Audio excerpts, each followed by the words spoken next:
নতুন বছর এটা আসলে যদি আমাদের খুশি হতে হয়, উৎসব করতে হয়, হই হুল্লোড় করতে হয়, আতশবাজি করতে হয়, ফানুস উড়াতে হয়, পটকা ফুটাতে হয়, গান বাজনা করতে হয়, তাহলে নতুন বছরের আগমন যদি আনন্দের কারণ হয়, যেই 12টা 1 মিনিটে নতুন বছরকে তুমি বরণ করেছো হে যুবক, তার 1 মিনিট আগেই তো একটি বছর পরিসমাপ্ত হয়েছে, বিদায় নিয়েছে। বছরের আগমন যদি তোমার আনন্দের কারণ হয়, তাহলে বছরের বিদায় কেন তোমার বেদনার কারণ হয়নি? বছরের আগমনে তুমি যে হাসছো, আনন্দ করছো, কই তোমাকে তো বছরের বিদায়ে কাঁদতে দেখিনি।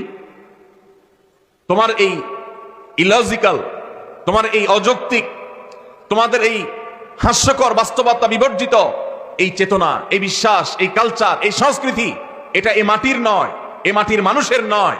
এখানকার মানুষের কালচার এবং সংস্কৃতির সাথে এই 31st নাইটের কোনো চুল পরিমাণ সম্পর্ক নাই।